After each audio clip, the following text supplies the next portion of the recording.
வணக்கம். Crypto currency மோசடி வழக்கில் தொடர்பா? தமன்னா விளக்கம். புதுச்சேரி போலீசார் கிரிப்டோ கரன்சி மோசடி கும்பலை சேர்ந்த இருவரை கைது செய்தனர். தமன்னாவிடம் விசாரிக்க புதுச்சேரி சைபர் கிரைம் போலீசார் சம்மன் அனுப்பியதாக தகவல். புதுச்சேரி லாஸ்பேட்டையை சேர்ந்த BSNL ஓய்வு பெற்ற ஊழியர் அசோகன், வயது 70. இவர் கிரிப்டோ கரன்சியில் ஆன்லைன் ஆப் மூலம் 92 லட்சம் முதலீடு செய்து ஏமாந்தார். இது குறித்த புகாரின் பேரில் புதுச்சேரி சைபர் கிரைம் போலீசார் வழக்கு பதிவு செய்து கிரிப்டோ கரன்சி மோசடி கும்பலின் கோவையை சேர்ந்த நிதிஷ்குமார் ஜெயின், வயது 36, அரவிந்த் குமார், வயது 40 ஆகியோரை கைது செய்து சிறையில் அடைத்தனர்.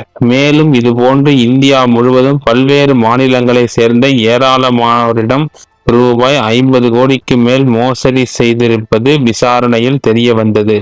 இதற்கிடையே கிரிப்டோ கரன்சி மோசடி வழக்கில் தொடர்புடையவர்கள் கோவை, மாமல்லபுரம், மும்பை உள்ளிட்ட இடங்களில் மோசடி செய்த பணத்தை கொண்டு கோடிக்கணக்கில் செலவு செய்து மிகப்பெரிய அளவில் விழாக்களை நடத்தியுள்ளனர்.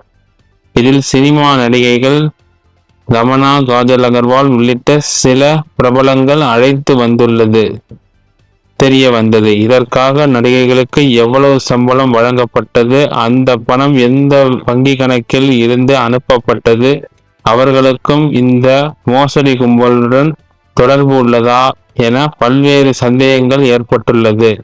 இது குறித்து நடிகைகள் தமன்னா, காஜல் அகர்வால் ஆகியோரிடம் விசாரிக்க புதுச்சேரி சைபர் கிரைம் போலீசார் சம்மன் அனுப்பியுள்ளனர். இந்த நிலையில் இந்த விவகாரம் தொடர்பாக விளக்கம் அளித்த தமன்னா, கிரிப்டோ கரன்சி மோசடியுடன் என்னை தொடர்பு படுத்தி செய்திகள் வெளியாகி உள்ளன. இதுபோன்ற போலியான செய்திகள் மற்றும் வதந்திகளை பரப்ப வேண்டாம் என்று ஊடக நண்பர்களிடம் கேட்டுக்கொள்கிறேன் என்று தெரிவித்தார். இந்த வீடியோ பிடித்திருந்தால் ஷேர் செய்யலாம், சப்ஸ்கிரைப் செய்யலாம். நன்றி, வணக்கம்.